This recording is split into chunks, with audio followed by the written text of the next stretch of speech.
C'est en un splendide mardi matin d'été, au Vatican, que, du haut de sa fenêtre, sa sainteté le pape Boniface VIII s'exclama « Qui tacet consentire videtur » Qui se tait semble consentir.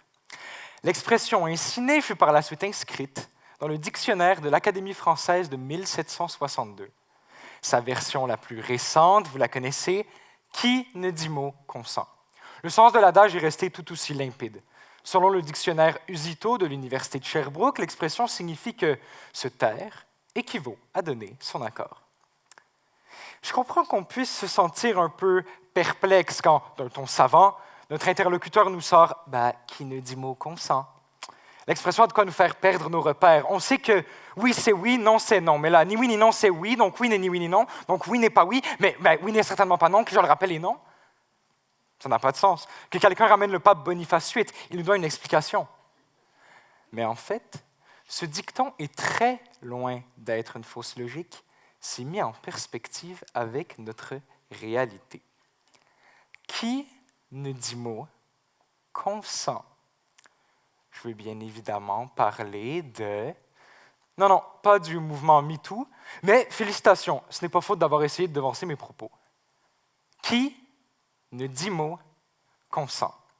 Ainsi, on accepterait par l'inaction une situation. Ne pas dire ce qu'on veut manger pour souper revient à accepter ce qu'on nous sert. Ne pas se prononcer quand on nous demande « qu'est-ce qu'on écoute ce soir ?» revient à accepter le choix des autres.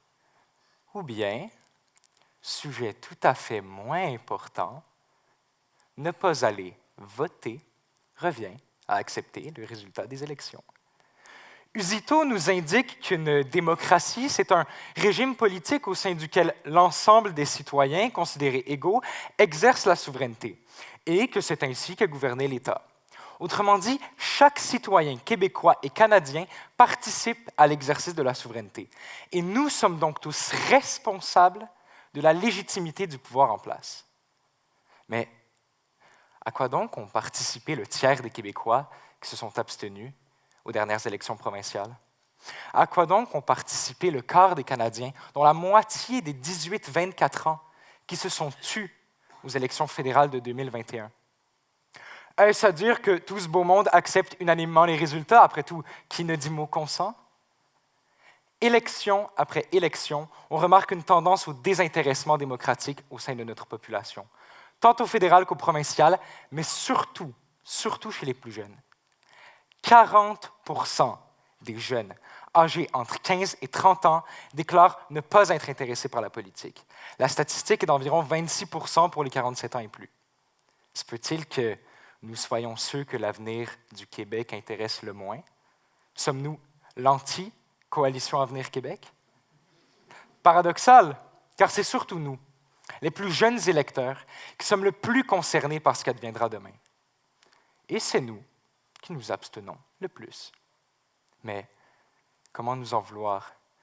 Gérer nos propres quotidiens, nos propres petites affaires semble déjà assez imposant comme tâche, alors faire de l'espace dans nos esprits et dans nos horaires pour s'occuper du reste du Québec et du Canada tout entier. Et puis, pourquoi s'en faire? Les autres, les générations du dessus, choisiront pour nous. Qui ne dit mot consent, et nous récolterons ce qu'ils sèment. Mais pourquoi ne pas prendre notre destinée en main?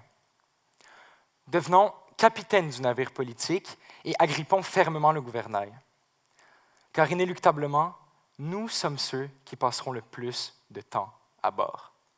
Pour ne pas le subir, façonnons un avenir qui nous rend fiers, qui nous ressemble et que nous avons aidé à construire. Brique après brique, case cochée après case cochée, urne remplie après urne remplie. Sinon, je vous préviens, faites vos stocks d'ibuprofène. De terribles maux de dos nous guettent à force de nous plier ainsi aux volontés de nos aînés. C'est la grâce que je ne vous souhaite pas. Amen.